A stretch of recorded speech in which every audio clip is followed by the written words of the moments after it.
दोस्तों, आपको लग रहा होगा कि भारत में एकदम अराजकता फैल गया है और सरकार कुछ काम नहीं कर रही है और बिल्कुल जैसे कि एकदम थम गया है। क्यों? क्योंकि ना आप लोग सोशल मीडिया में जब आप सोशल मीडिया खोलते हो, आप देख रहे हो कि जो भी वीडियोज़ आ रहे हैं, वैसे ही लग रहा है कि कहीं प्रोटेस्ट चल रहे हैं, कहीं कुछ सरकारी जो तंत्र में कुछ गड़बड़ हो रही है या अराजक तत्व जो है वो इधर-उधर ये कर रहे हैं। आप सोशल मीडिया में उठा के देख लीजिए, आप अखबार उठा के देख लीजिए, यही सारी चीजें अभी चल रही है।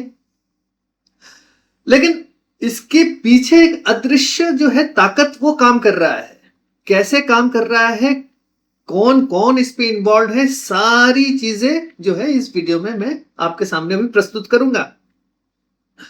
शुरू से हम करते हैं कि अगर मैं आपसे कहूं कि जंतर मंतर में जो स्टूडेंट प्रोटेस्ट हो रहे थे, उसके पीछे असली रिमोट कंट्रोल जो है वो दिल्ली नहीं, पटना नहीं या लखनऊ से भी नहीं, बल्कि हजारों मील दूर, सात समुंदर पार जो है एयर कंडीशन इंटेलिजेंस ऑफिसेस में वो सारी चीजें वो चल रही थी। मैं देखिए दोस्तों, मैं ये नहीं कह रहा कि प्रोटेस्ट गलत थे। स्टूडेंट्स का गुस्सा जायज था। नीट का पेपर लीक हुआ था, इरेगुलरिटीज हुई थी। हमारे देश का जो यूथ, उनका दर्द 100% जो है वो जेन्युइन है। उनके जो है सपने वो टूटे हैं, उनका गुस्सा बिल्कुल सही है। लेकिन जियोपॉलिटिक्स का एक पुराना, गंदा और खौफनाक नियम है, अपने दुश्मन के देश में कभी किसी अच्छे प्रोटेस्ट को वेस्ट मत होने देना। तो ये नियम है। देखिए दोस्तों, ये थोड़ा वीडियो लंबा खींचेगा, आप धैर्य से देखिएगा। अगर आप देशभक्त हैं, भारत से प्यार करते हैं, आप चाहते हैं कि भारत का डेवलपमेंट जो है वो और भी तीव्र गति से हो, और उसको रोकने के लिए कौन कौन से तत्व इस पे शामिल है, तो पूरा वीडियो अंत तक देखिए, क्योंकि ना मैं सबका जो है मुखौटा आज इस वीडियो में खोलूंगा। तो जैसे मैंने कहा कि जियोपॉलिटिक्स का ये बहुत ही खौफनाक नियम है। जैसे मैंने कहा कि एक तरफ हमारे सड़कों पर हजारों स्टूडेंट्स आंदोलन कर रहे हैं, और उससे ठीक उससे पहले की बात मैं कर रहा हूं। बॉर्डर जोन्स में हमारे यहाँ क्या हो रहा था, पहले क्रोनोलॉजी दोस्तों समझते हैं। नेशनल इन्वेस्टिगेटिंग एजेंसी ने कोलकाता से एक अमेरिकन मर्सनरी को धर दबोचा, जो कि हमारे नॉर्थ ईस्ट बॉर्डर पर इंसर्जेंट ग्रुप्स को आर्म्ड जो ड्रोन्स और अर्बन वॉरफेयर की ट्रेनिंग वो दे रहा था। दूसरी तरफ उत्तर प्रदेश के सनौली बॉर्डर पर नेपाल के रास्ते एक US navy and special forces का एक एक्स सोल्जर बिना पासपोर्ट या वीजा के इलीगल तरीके से घुसते हुए पकड़ा जाता है। और पैरेलली क्या हो रहा है दोस्तों, अमेरिका के वॉशिंगटन, कनाडा के ओटावा और यूके के लंदन में बैठकर जो खालिस्तानी लोग, जैसे कि डेजिग्नेटेड टेररिस्ट है गुरपतवंत सिंह पन्नू, खुलेआम भारत को तोड़ने की धमकियां देते हैं, और वेस्टर्न डीप स्टेट उन्हें फ्रीडम ऑफ स्पीच के नाम पर वीआईपी सिक्योरिटी और प्रोटेक्शन देता है। क्या आपको लगता है ये सब अलग अलग आम इंसिडेंट्स हैं? ये तो आपस में कोइंसिडेंस हो गया है कि नहीं? आप लोग ये सोच रहे होंगे। दोस्तों, खेल को आप समझिए। याद है आपको, गैंग्स ऑफ वासेपुर में एक लाइन है, जब तक सिनेमा है लोग सीएच बनते रहेंगे। तो जियोपॉलिटिक्स में एक लाइन ये भी है कि जब तक आप हेडलाइंस देखते रहोगे, तब तक आपको पर्दे के पीछे का जो असली विलेन वो कभी नहीं दिखेगा। आज मैं आपको डॉट्स अभी जोड़कर दिखाऊंगा और आपको समझाऊंगा कि एग्जैक्टली कैसे ये सारी चीजें जो है भारत के अंदर और भारत के बाहर से ये घटाया जा रहा है। 4-5 महीनों से लग रहा है कि भारत में कुछ अराजकता हो रहा है, लोग खुश नहीं है, लोग नाराज हैं, सारी चीजें। चलिए सबसे पहले बात करते हैं पूरे खेल का सबसे पहला मोहरा क्या है। उन लोगों ने इंटरनल स्ट्रीट केओस का जो है वो फायदा उठाया। दुनिया की जो सबसे बड़ी फॉरेन इंटेलिजेंस एजेंसीज दो हैं, एक है सीआईए जो कि अमेरिका का है, एक है MI6 जो कि यूके का है। उनका एक मैं CIA की बात ले रहता हूं, उनका एक स्ट्रेटेजिस्ट, मशहूर स्ट्रेटेजिस्ट था, जीन शार्प। उसने एक किताब लिखी थी, उसका नाम था फ्रॉम डिक्टेटरशिप टू डेमोक्रेसी। ये कोई आम किताब नहीं है, ये एक्चुअली में क्या है, ये वेस्टर्न डीप स्टेट की रिजीम चेंज का वो एक मैनुअल है। इस मैनुअल का सबसे पहला रूल क्या है, आप पता है दोस्तों? रूल नंबर 1 है, आपको किसी देश को तोड़ने के लिए नया मुद्दा बनाने की जरूरत ही नहीं है। आपको वहां जो आम लोगों की जो किसी एक रियल और जेन्युइन गुस्से को पकड़ना है, बस उसको, उस पे आपको आग लगाना है, यही है। जब आम जनता सड़क पर उतरी, मैं स्टूडेंट्स जो जंतर मंतर की बात कर रहा हूं, तो पीछे से अपना जो foreign funded NGO, human rights groups या फेक बॉट नेटवर्क्स और ग्लोबल मीडिया इकोसिस्टम के जरिए ये गुस्से को इतना एम्पलीफाई और एग्जैजरेट किया गया कि सरकार, पुलिस और जो सिक्योरिटी मशीनरी वो पूरी तरह से थोड़ा सा अभी उस टाइम हिल गई थी। आप थोड़ा सा ध्यान से सोचिए कि हुआ क्या था। तो इसे एक्चुअली में क्या कहते हैं, इसे जो आपके जियोपॉलिटिक्स के भाषा में कलर रिवॉल्यूशन कहते हैं, या हाइब्रिड नॉन काइनेटिक वॉरफेयर वो कहा जाता है। इसके उदाहरण बहुत है। इसके उदाहरण है यूक्रेन के जो 2014 में रिवॉल्यूशन हुआ था, या अरब स्प्रिंग हुआ था, या हाल ही में हमारे पड़ोसी देशों में जैसे कि आपके बांग्लादेश में शेख हसीना का तख्ता पलट हुआ था, या नेपाल की बात ले लीजिए। हर जगह जो है उनका प्लेबुक जो है बिल्कुल सेम होता है। पहले जेन्युइन स्टूडेंट्स का मुद्दा हो या इकोनॉमिक प्रोटेस्ट हो, उससे शुरू होती है, और फिर पर्दे के पीछे से क्या करते हैं, ये फॉरेन इंटेलिजेंस एजेंसीज घुसकर पूरे जो उनका जो प्रोटेस्ट को वो हाईजैक कर लेते हैं। तो भारत पर आते हैं। देखिए एग्जैक्टली हुआ क्या है।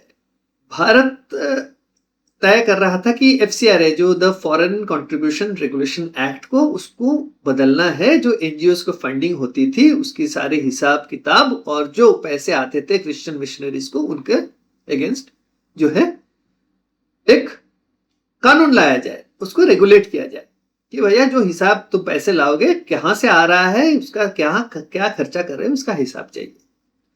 तो ये जो फंडिंग है, ये फंडिंग एग्जैक्टली फंड्स आते हैं, लेकिन वो कहां खर्चा होता है, किस चीज में खर्चा होता है, तो किसी को नहीं पता था। तो जब ये स्टूडेंट्स नीट का प्रोटेस्ट हुआ, तब इस प्रोटेस्ट को FCRA तब आने वाला था, उनको पता चल गया था। तो इसको क्या किया, इस प्रोटेस्ट को इस्तेमाल किया गया। वो जो प्रोटेस्ट चल रहे थे जंतर मंतर में, उसके जो 2-3 लीडर्स हैं वो एक्चुअली में वो नीट के स्टूडेंट्स हैं ही नहीं, लेकिन वो लीड कर रहे थे, क्योंकि ना उनको फंडिंग दिया जा रहा था यही एनजीओ के थ्रू जो फंड्स आ रहे थे। FCRA आने से, मतलब अभी तो FCRA आएगा, लेकिन उस तरह के फंडिंग्स आते हैं और उनको फंड किया जाता है। वरना लाखों रुपए के खाने, सेटअप, इतना बड़ा सेटअप, सोशल मीडिया का इतना बड़ा जो है तामझाम, ये सारी चीजें कौन फंड कर सकता है? ये तो लाखों करोड़ों का मामला है। तो ये हुआ, ये तो हो गया फंडिंग की बात जो कर रहे थे।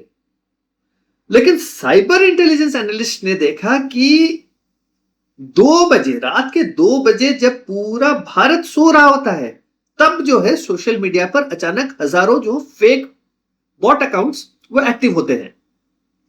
ट्रेंड क्या करवाया जाता है? Extremely provocative, violent headlines, fake edited videos और सिविल वॉर इन इंडिया जैसे कीवर्ड्स को हवा दिया जाता था और उसको क्या, तो ये जो बॉट्स है वो क्या कर रहे थे, इन सारी चीजों को रात के 2 बजे जब भारत पूरा सो रहा है, इतने ज्यादा से ज्यादा ऐसे वीडियोस, शॉर्ट वीडियोस हो या रील्स हो, जो भी आप बोल सकते हो, अचानक से कैसे एकदम आ जाते थे। तो ये कहा जाता है कि ये जो बॉट्स को जब वेरीफाई किया गया तो उनके IP एड्रेसेस और सर्वर नोड्स को ट्रेस किया गया, तो कहा जाता है कि 70 से 80% से ज्यादा जो अकाउंट्स थे जो ये चीजों को कर रहे थे वो भारत का नहीं थे, बल्कि बाहर के थे।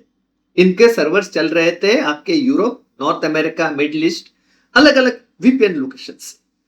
सोचिए गुस्सा हमारे बच्चों का था दर्द हमारे देश का था, लेकिन उसे लेकिन उस आग में पेट्रोल डालने का काम बाहर से किया जा रहा था। अब सवाल उठेगा कि अभी क्यों वेस्टर्न डीप स्टेट अचानक भारत के अंदर ये केओस जो है वो क्यों क्रिएट करना चाहता है?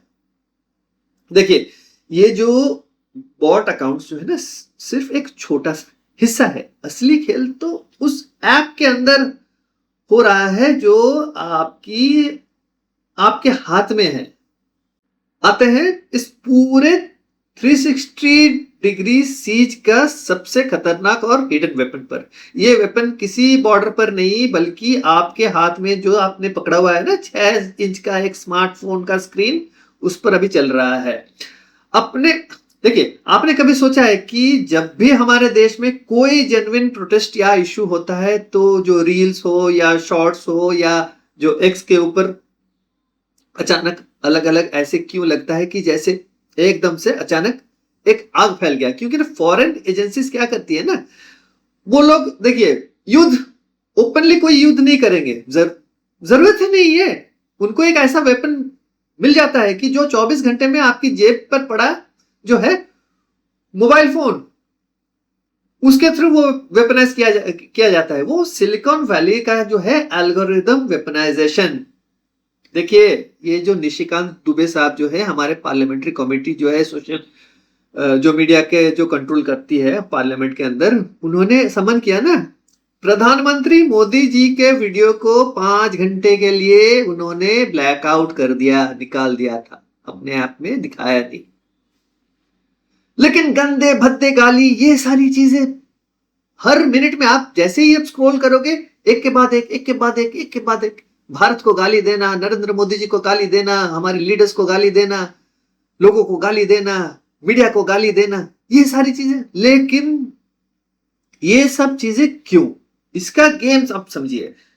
निशिकांत जी दुबे जी ने सही कहा कि भैया तुम्हारा जो है प्रोटेक्शन अभी खत्म कर देंगे अगर तुम्हारा जो मालिक वो माफी नहीं मांगेगा। ये एक्चुअली सैन फ्रांसिस्को हो या कैलिफोर्निया में बैठकर सोशल मीडिया ऐप को जो कोड करते हैं ना, वो क्या करते हैं, वो आउटरीच को सेल करते हैं, पीस को नहीं। प्रधानमंत्री मोदी जी ने कहा कि भैया मैं कानून लेके आया हूं और जो है एक्शन, सख्त एक्शन भी लिया जाएगा जो इसमें शामिल है।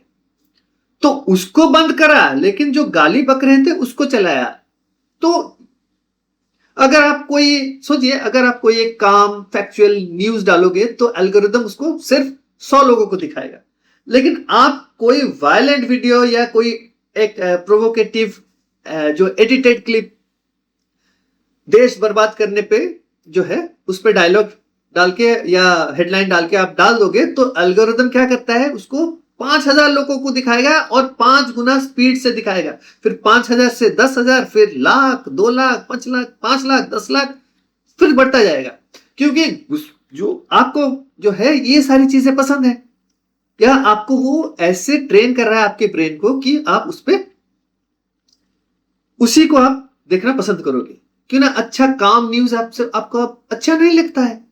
लेकिन यहां ये नहीं खत्म होता है। क्यों ना? देखिए, ये कंपनीज क्या करती है, एक छोटे से कहीं भारत के किसी कोने में एक कोई छोटी सी घटना होती है जो कि मान लीजिए एक कम्युनल किस्म का घटना होता है, उसको 2 घंटे में ये लोग क्या करते हैं, इतना चलाते हैं उस वीडियो को, एक नेशनल इमरजेंसी जैसे बना देते हैं। और हमारे यूथ को जो है, जो पहले से ही जो है अभी थोड़ा सा खूब शुद्ध है, जो सरकार के प्रति हो या पढ़ाई लिखाई को लेके, वो क्या करते हैं, वो इन्हीं सारी चीजों में वो उलझे रहते हैं। तो ये जो है ये इंजीनियर कर रहे हैं नैरेटिव, और वो भड़काते हैं और आग लगाते हैं। तो इसे जियोपॉलिटिक्स की भाषा में हम कहते हैं कॉग्निटिव वॉरफेयर, यानी बिना एक भी गोली चलाए दुश्मन देश के लोगों के दिमाग को, उनकी थिंकिंग पावर को ना बिल्कुल एक कब्जा कर लो। और सबसे बड़ा मजाक पता है क्या है? आपने फिल्मों में देखा होगा कि जब किसी बड़े देश पर अटैक करना होता है तो पहले वहां अपने कोवर्ट ऑपरेटिव्स भेजा जाता है। लेकिन ये सिर्फ फिल्मों में नहीं होता, ये रियल लाइफ में भी होता है। पिछले 4 महीनों के अंदर भारत के सबसे सेंसिटिव बॉर्डर्स पर जो हुआ, उसे सुनकर आप हैरान हो जाओगे। देखिए, मार्च 2026 में भारत की सबसे premier anti terror agency national investigative agency जो है, उसने कोलकाता और मिजोरम के बॉर्डर एरिया से एक अमेरिकन सिटीजन को अरेस्ट किया। उसका नाम था मैथ्यू आरोन वैंडिक। उसके साथ साथ 6 यूक्रेनियन नेशनल्स को भी पकड़ा। ये मैथ्यू वैंडिक ये कौन है? ये कोई टूरिस्ट नहीं था जो कि विक्टोरिया मेमोरियल देखने आया था या हावड़ा ब्रिज पर रील बनाने आया था। वैंडिक एक है वो शख्स जो कि सन्स ऑफ लिबर्टी इंटरनेशनल नाम का एक प्राइवेट मिलिट्री कंपनी चलाता है। ये ग्रुप जो है वो इन्वॉल्व था लीबिया के सिविल वॉर में, जिसमें मोहम्मद गद्दाफी को के खिलाफ उसका तख्ता पलट करवाया था, फिर लास्टली उसका असैसिनेट कर दिया था। और सीरिया में भी वो असद के अगेंस्ट वो लोग काम कर रहे थे। फिर यूक्रेन का जो अभी रशिया के साथ कॉन्फ्लिक्ट, वहां पे भी वो एक्टिव थे। तो एनआईए के ऑफिशियल्स और जो आपके एफआईआर और कोर्ट डॉक्यूमेंट्स के मुताबिक ये वैंडिक और उसकी जो टीम टूरिस्ट वीजा पर भारत में घुसे, उन्होंने मिजोरम का रेस्ट्रिक्टेड एरिया परमिट्स को इलीगली बाईपास किया। मतलब हमारे देश के कानून की धज्जियां उड़ा दी और वो गए म्यांमार पर बॉर्डर के पास, वहां जाके बैठकर वहां के जो एथनिक इंसर्जेंट ग्रुप्स को एडवांस्ड जो आपके European combat drones, jamming technology और अर्बन ग्यूरिला वॉरफेयर की ट्रेनिंग देना उन्होंने शुरू कर दिया। भाई, नॉर्थ ईस्ट हमारा सबसे स्ट्रेटेजिक और जो सेंसिटिव फ्रंटियर है, वहां पर एक प्रोफेशनल अमेरिकन मिलिट्री कॉन्ट्रैक्टर बैठकर इंसर्जेंट ग्रुप्स को कॉम्बैट ड्रोन चलाना सिखा रहा है। किसके कहने पर? किसकी फंडिंग पर? क्या पक रहा है हमारे देश के बॉर्डर्स पर? देखिए, पिक्चर यहां तक सीमित नहीं है, पिक्चर और भी आगे आप देखिए। आप एक दूसरे देश जो केस पर, उस पर आप गौर कीजिए। ये जॉर्डन ब्राउन, जुलाई 2026, लोकेशन था आपका महाराजागंज डिस्ट्रिक्ट, उत्तर प्रदेश, भारत नेपाल बॉर्डर का सनौली क्रॉसिंग। हमारा जो सीमा सशस्त्र बल एसएसबी जिसे बोलते हैं कि जो बैटालियन पेट्रोलिंग कर रही थी, उन्हें एक बंदा दिखता है जो बिना किसी लीगल पेपर्स के अनऑथोराइज्ड फुट ट्रेल से जंगल के रास्ते नेपाल भागने की कोशिश कर रहा था। सिक्योरिटी फोर्स ने उसे दबोच लिया। नाम पता चला, जॉर्डन ब्राउन नाम है उसका, 36 साल उसकी उम्र है, कैलिफोर्निया यूएसए से है। जब उससे इसका इंट्रोगेशन की जाती है तो यह बंदा एडमिट करता है कि वो यूएस नेवी और यूएस स्पेशल फोर्सेस का एक एक्स सोल्जर है। लेकिन जब उससे डॉक्यूमेंट्स मांगे गए, उसको पूछा गया, भाई तुम्हारा पासपोर्ट कहाँ है? बोलता है खो गया है। वीजा भी नहीं है। तो इन्वेस्टिगेशन में पता चलता है कि यह बंदा जो है श्रीलंका के रास्ते सी रूट से बिना किसी डॉक्यूमेंट के इलीगली एंट्री मारकर इंडिया में घुसा था। वो बोल रहा है कि वो थाईलैंड में था, थाईलैंड में उसका पासपोर्ट खो गया, वो समुद्र के रास्ते श्रीलंका आया, श्रीलंका से फिर समुद्र के रास्ते वो भारत आया, भारत से वो गोवा गया था, गोवा में 3-4 महीने रहा। अब हमें नहीं पता फिर वो क्या कर रहा था, भारत से नेपाल जाने की वो कोशिश कर रहा था, फिराक कर रहा में था कि वो भाई थाईलैंड से श्रीलंका, श्रीलंका से भारत, भारत के अंदर से फिर नेपाल जाने की कोशिश। और एक चीज मुझे बताइए, उसको अगर कोई लॉजिस्टिक सपोर्ट नहीं दे रहा था तो ऐसे आसानी से वो कैसे मूव कर रहा था? सारी कड़ियां आप जोड़िए, सोचिए, दिमाग लगाइए। क्यों ना देखिए, आप अगर एक डीटीसी बस में आप सफर करते पकड़े जाते हो, स्क्वाड पकड़ लेता है ना आपको बिना टिकट के, अगर आप जाते हो या लोकल ट्रेन में चढ़ते हो या ट्रेन में कहीं जाते हो, टीटी आपको पकड़ लेता है, फिर चालान होती है या फाइन लगता है। तो ये यूएस स्पेशल फोर्स और मर्सनरी ग्रुप के लोग बिना पासपोर्ट वीजा के हमारे जो दो सेंसिटिव बॉर्डर्स क्रॉस कर रहे हैं, कैसे हुआ? मुझे तो ये लग रहा है कि इस बंदे ने जो है पासपोर्ट उसके पास होगा, कहीं पे छुपा के रखा होगा। Most probably, we don't know what was the modus operandi और कैसे क्या कर रहा था। देखिए, इंटेलिजेंस कम्युनिटी में एक पुरानी और मशहूर कहावत है, once is a chance, twice is coincidence and thrice is a coordinated enemy action.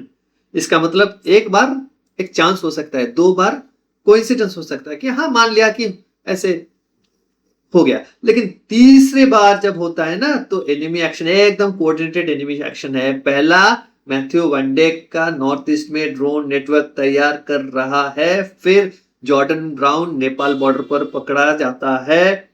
ये हमारे फ्रंटियर्स पर कोवर्ट इंफ्रास्ट्रक्चर तैयार किया जा रहा है ताकि जब भारत ग्लोबल स्टेज पर वेस्टर्न हेजेमनी को चैलेंज करे तो ये एक बटन दबाकर हमारे बॉर्डर्स पर वो आग लगाए जा सके।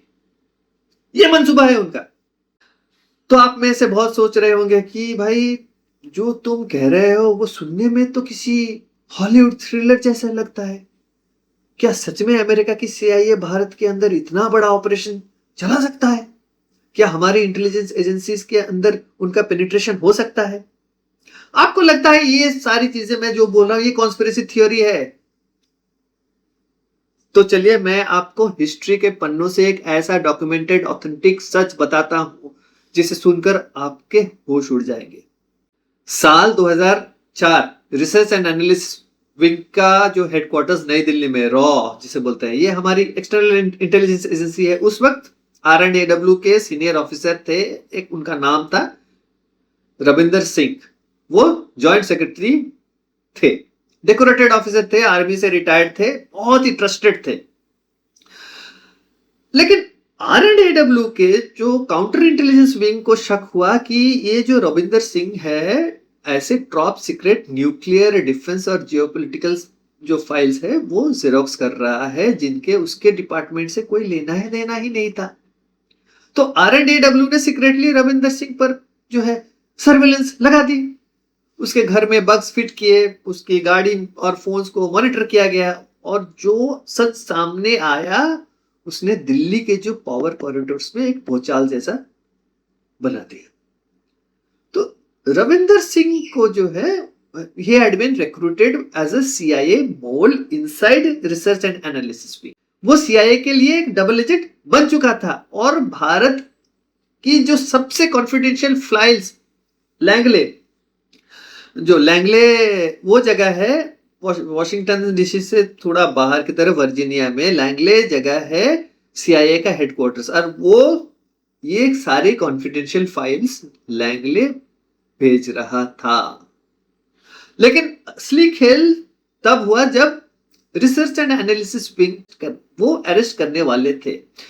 मई महीने 2004 के मई महीने में जब काउंटर इंटेलिजेंस की टीम रविंदर सिंह के घर पर रेड मारने वाली थी, अचानक रविंदर सिंह और उसकी जो पत्नी दिल्ली के अपने घर से वो गायब हो गए। कैसे गायब हुए?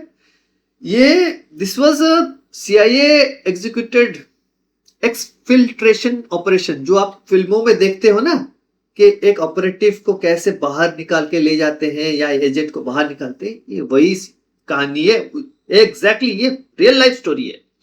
तो CIA के ऑपरेटिव्स ने क्या किया, उन्होंने रविंदर सिंह को दिल्ली से निकाला, नेपाल बॉर्डर के रास्ते काठमांडू पहुंचाया, और वहां उसे फेक अमेरिकन पासपोर्ट दिया गया। नाम रखा गया mister and Mrs Rajpal Prasad Sharma. तो काठमांडू से उन्हें ऑस्ट्रियन एयरलाइंस की फ्लाइट 5032 पर बिठाया गया। वो जाके पहुंचे डीसी में CIA का स्टेशन चीफ जो था वहां का, वो डलस इंटरनेशनल एयरपोर्ट पर हस्बैंड वाइफ को रिसीव उसने किया और वर्जीनिया के एक सेफ हाउस में हमेशा के लिए छुपा दिया। देखिए, भारत ने उसका पासपोर्ट रिवोक किया, उसको ऑफिशियल सिक्रेसी एक्ट में उसको जो है चार्ज किया, फिर उसका एक्स्ट्रेडिशन मांगा, लेकिन अमेरिकन गवर्नमेंट ने कभी उसको एक्नॉलेज ही नहीं किया कि वो अमेरिका में है। लेकिन खबरें ऐसी आई कि भैया 2016 में उसकी एक कार एक्सीडेंट में मौत हो गई। अब इसकी सत्यता पुष्टि करना थोड़ा डिफिकल्ट है, आगे उसका कुछ नहीं पता। देखिए, इस कहानी को आज 22 साल हो गए। 22 साल पहले ये सारी चीजें एक बंदे ने करा जो कि वो अमेरिका के लिए वो काम कर रहा था, और CIA कैसे काम कर सकता है दोस्तों ये कोई फिल्मी कहानी नहीं है, हमारे देश की डॉक्यूमेंटेड हिस्ट्री है। अगर सीआईए 2004 में हमारे R&AW के जॉइंट सेक्रेटरी को अपना मोल बनाकर दिल्ली से वॉशिंगटन उड़ा सकती है, तो क्या आपको लगता है कि 2026 में जब भारत उनका सबसे बड़ा इकोनॉमिक कॉम्पिटिटर बन रहा है, उन्होंने ये सब करना बंद कर दिया होगा? बिल्कुल नहीं। खेल वही है, बस वो क्या कर रहे हैं, अभी मोहरा बदल रहे हैं।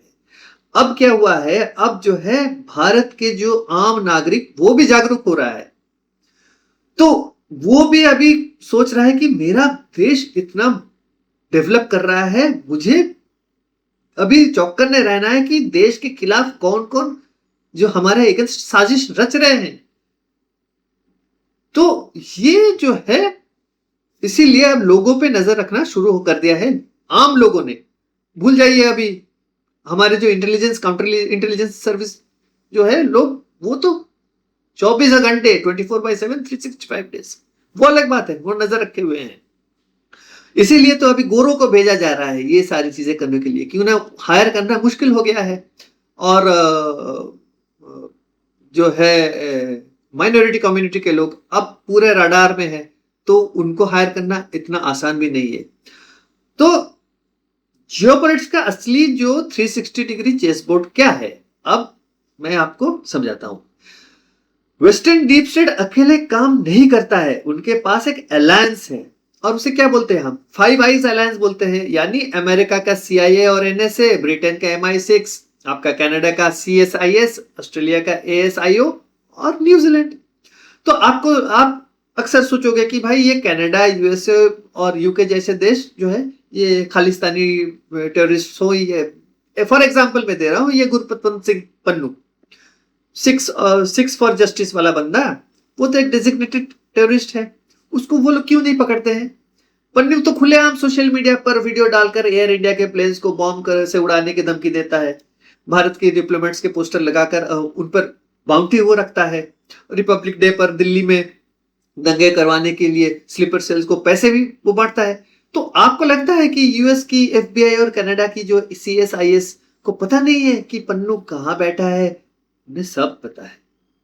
इनफैक्ट कनाडा की अपनी इंटेलिजेंस एजेंसी जो CSIS ने मई 2026 की अपनी ऑफिशियल पब्लिक रिपोर्ट में एडमिट किया है कि कनाडा बेस्ड खालिस्तानी एक्सट्रीमिस्ट उनके देश के लिए नेशनल सिक्योरिटी थ्रेट हैं। यानी उनके अपने कागजों में ये लोग वायलेंट एक्सट्रीमिस्ट हैं, तो फिर ओटावा पर और वॉशिंगटन पर जो वॉशिंगटन से उन पर एक्शन क्यों नहीं लिया जाता है? एक ही मतलब है, जियोपॉलिटिकल ब्लैकमेल। वेस्टर्न इंटेलिजेंसीज क्या ये एक पुराना DNA है दोस्तों। वो किसी भी कंट्री को कंट्रोल करने के लिए वहां के सेपरेटिस्ट्स और रेडिकल ग्रुप्स को अपने यहां सेफ हेवन देती है, उन्हें एज एन इंटेलिजेंस एसेट पाला जाता है। तो जब तक भारत उनके आगे जी हुजूर करते रहेगा, तब तक ये एसेट्स जो है शांत रहेंगे। लेकिन जिस दिन भारत ने कह दिया हम रशिया से तेल खरीदेंगे, हम क्वाड में तुम्हारी पपेट नहीं बनेंगे, उसी दिन ये एजेंसीज पन्नू जैसे मोहरों को एक्टिवेट करने का सिग्नल वो भेज देते हैं। लेकिन स्टोरी में ट्विस्ट तब आता है जब डीप स्टेट को पता होता है कि वो डायरेक्ट भारत पर हमला नहीं कर सकते हैं, तो वो आगे करते हैं अपने सबसे पुराने और रिलायबल सब कॉन्ट्रैक्टर को, वो है पाकिस्तान का ISI। आपको क्या लगता है पाकिस्तान अपनी वो जो टूटी फूटी इकोनॉमी जो है, बची कुची इकोनॉमी के साथ अकेले भारत के साथ वो लड़ रहा है? बिल्कुल नहीं। पाकिस्तान की ISI हमेशा से वेस्टर्न डीप स्टेट की आउटसोर्स्ड प्रॉक्सी रही है। आप कोल्ड वॉर के टाइम पे उठा के देख लीजिए, अफगान के मुजाहिदीन को वेपनाइज करने से लेकर आज तक ISI ने वेस्टर्न फंडिंग और इंटेलिजेंस लॉजिस्टिक्स पर ही सर्वाइवल किया है। एक मुझे नहीं पता, ये कोइंसिडेंस भी हो सकता है। आप एक चीज गौर कीजिए, जब जब कोई अमेरिकन प्रेसिडेंट हो, कुछ भी हो, उसका विजिट होता है, या अमेरिकन वाइस प्रेसिडेंट इस केस में भी मैं बताता हूं, तो हमारे यहाँ टेरर अटैक्स होते हैं या इंटरनल डिस्प्लेसमेंट। बिल क्लिंटन से लेकर डोनाल्ड ट्रंप से लेकर लास्ट विजिट किसका था? जेडी वैंस का था। जेडी वैंस भारत आए थे, पहलगाम हुआ था। मैं देखिए, मुझे नहीं पता ये इंटेलिजेंस एजेंसी को पता है कि नहीं पता है, वो लोग क्या सोच रहे होंगे, लेकिन जब जब ये होता है, अब किसका हाथ होता है किसी को नहीं पता है इन सारी घटनाओं पे। भाई बड़े देश है, बड़ी बड़ी बातें हैं, हम तो छोटे लोग हैं। अच्छा, अब आईएसआई की अब जब बात करते हैं, देखिए पहलगाम की बात तो छोड़िए, उसके बाद ऑपरेशन सिंदूर हुआ, लेकिन आईएसआई का जो है करतूत अभी भी जारी है। पंजाब और जम्मू एंड कश्मीर के बॉर्डर्स पर आईएसआई के जो हाईटेक मिलिट्री ड्रोन से आरडीएक्स हो या जो है आपके नारकोटिक प्रोडक्ट्स पदार्थ हो या ऑटोमेटिक वेपन्स, वो लगातार ड्रॉप किए जाते हैं। किस लिए? उन्हीं खालिस्तानी स्लीपर सेल्स के लिए जिनके आका कनाडा, यूके और अमेरिका में बैठकर आराम से अभी कॉफी पी रहे हैं। देखिए, ये एक ट्रायंगल है, बहुत ही डेडली ट्रायंगल है। ब्रेन कहाँ है? ब्रेन बैठा हुआ है वॉशिंगटन हो या ओटावा हो, लंदन हो। एग्जीक्यूशनर कौन है? ये रावलपिंडी या जीएचक्यू में बैठा हुआ हेडक्वार्टर्स में, जो आपके मिलिट्री हेडक्वार्टर्स जो पाकिस्तान में, वो क्या करते हैं? वो लॉजिस्टिक्स और ड्रोन सप्लाई करते हैं। फुट सोल्जर्स कौन है?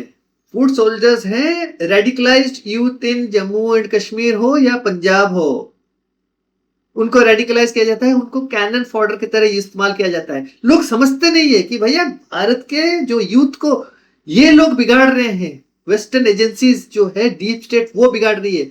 हमारा अगर यूथ बिगड़ जाता है तो हमारा जो फ्यूचर वो बर्बाद हो जाएगा। ये लोग हमारे भारतीयों को समझना चाहिए। तो अब हम आते हैं प्योर जियोपॉलिटिक्स जो है, उसके सबसे बड़ा इसमें प्लेयर्स बहुत है। अभी एक तीसरा प्लेयर आता है, वो चाइना।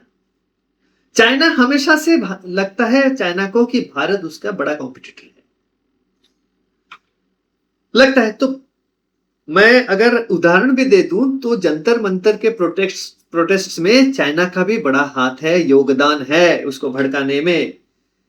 जो हमारे कम्युनिस्ट पार्टी है भारत के, उसके नेता जो है वो, उनको बुलाया गया था खास तौर पर चाइनीज एम्बेसी, और उनके साथ यहां से जंतर मंतर से कुछ लड़के गए थे वहां चाइनीज एम्बेसी में मिलने के लिए। किसको मिला? एम्बेसडर को मिला। डायरेक्शंस कहां से आए थे? बीजिंग से आए थे। क्या करने के लिए आए थे?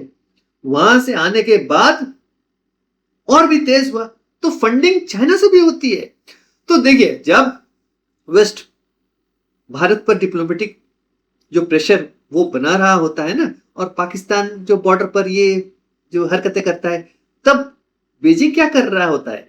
बीजिंग होता है कि ये जो है वो फुल एडवांटेज उठाता है ये जो पूरा केओटिक सिचुएशन का। देखिए, चाइना का सिंपल एक रूल है, when your enemy is distracted strike where it hurts the most. China इसी का फायदा उठाता है। उसको लगता है कि चाहे भारत एकदम अंदर से हिल गया है, कोई भैया उसको पता ही नहीं था कि नरेंद्र मोदी जी, अमित शाह जी, अजीत डोभाल साहब इतने स्ट्रॉन्ग लीडर्स हैं, वो इतने अच्छे से इसको संभाल सकते हैं। तो चाइना ने उसने एक कोशिश करी है। अभी बीच में मैंने एक वीडियो बनाया है, जो ट्राइलैटरल एक्सिस जिसे बात करते हैं हम लोग, चाइना पाकिस्तान बांग्लादेश, या चाइना अभी कोशिश करा कि चाइना पाकिस्तान अफगानिस्तान। अफगानिस्तान तो आएगा नहीं उनके साथ। तो देखिए, चाइना का एक नजर है कि हमारा जो 22 किलोमीटर वाला जो पतली सी जो नॉर्थ ईस्ट को जोड़ती है जो सड़क, जिसे हम सिलीगुड़ी कॉरिडोर या चिकन स्नेक, उसकी जमीन पर उसको है, वो बोल रहा है कि मैं अगर उसको काट देता हूं तो नॉर्थ ईस्ट मेरा हो जाएगा, मैं विलय कर लूंगा अपने देश के साथ। भैया ये 21st सेंचुरी है, चाइना क्यों भूल रहा है? वो 60 के दशक का नेहरू वाला जो गवर्नमेंट है नहीं। तो ये है। तो चाइना जो है बांग्लादेश में आकर मोगला पोर्ट में घुसने की कोशिश कर रहा है, तीस्ता जो वाटर इस पे नदी के ऊपर डैम बनाने की कोशिश कर रहा है, उधर वेस्ट के साइड में सीपीईसी प्रोजेक्ट बना रहा है। तो उसके साथ साथ मिजोरम और मणिपुर के बॉर्डर के पास इंसर्जेंट ग्रुप्स को जो है वेपनाइज कर रहा है, क्योंकि चाइनीज ओरिजिन वेपन्स और मिलिट्री ड्रोन्स भी मिले हैं। और ये मैथ्यू वंडिक तो आया था अमेरिका से उनको ट्रेन करने के लिए। सिर्फ आयरनी देखिए, वेस्ट क्लेम करता है कि मैं चाइना से फाइट कर रहा हूं, चाइना क्लेम करता है कि वह वेस्ट से क्लेम कर रहा हूं। लेकिन जब भारत की बात आती है तो दोनों का एंड गोल जो है वो एक ही हो जाता है, keep India weak, chaotic and encircled. क्योंकि 1990 के दशक का जो बेचारा लाचार भारत जो है अब मर चुका है। क्योंकि आज का भारत जो है रशिया से सस्ते तेल खरीदकर यूरोप को रिफाइन करके बेचता है। आज का भारत मिडिल ईस्ट के साथ रुपी दिरहम का ट्रेड सेट कर रहा है। आज का भारत यूएस डॉलर की हेजेमनी को बाईपास करके ब्रिक्स करेंसी और लोकल ट्रेड सेटलमेंट की बात कर रहा है। वॉशिंगटन को एक ऐसा इंडिया चाहिए जो चाइना के खिलाफ उनका छोटा भाई बनकर रहे, लेकिन नई दिल्ली ने साफ कह दिया है हम किसी का पिछलग्गू नहीं है। First comes India's national interest. जब आप एक यूनिपोलर सुपर पावर को उनकी आंखों में आंखें डालकर नो बोलते हो ना, तो वो आपके खिलाफ सैंक्शंस, मीडिया लीक्स और कोवर्ट ऑपरेशंस की फाइल खोल देते हैं। आपको शांति से जीने नहीं देंगे। लेकिन इन सभी फॉरेन डीप स्टेट्स ने एक चीज का गलत जो है वो उन्होंने कैलकुलेशन किया। उन्होंने सोचा कि ये 1990 के दशक का लाचार भारत है। वो भूल गए हैं कि ये भैया नया भारत है, मजबूत भारत है, ताकतवर भारत है। और यहां जो है एक नेशनलिस्ट गवर्नमेंट है जो कि भारत देश के बारे में सोचता है, ना कि ऑपोजिशन पार्टीज के लीडर्स की तरह सोचते हैं जो कि बिके हुए हैं, भारत को तोड़ने की कोशिश करते हैं, जो कि बोलते हैं Bharat is not a nation, it's A union of states. ये वो बोलते हैं। तो उन्होंने सोचा था कि ये 1990s वाला भारत है, लेकिन आज हमारी सिक्योरिटी एजेंसीज अलर्ट है।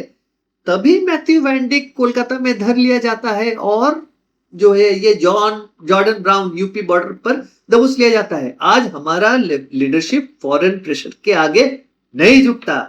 वेस्टर्न डीप स्टेट, आईएसआई और बीजिंग चाहे जितना भी ब्लूप्रिंट्स बना ले, जब तक इस देश का आम नागरिक, हमारा जो यूथ जियोपॉलिटिक्स के इस गंदे खेल को समझने लगेगा, तब तक कोई भी फॉरेन पावर हमें अंदर से नहीं तोड़ सकती है।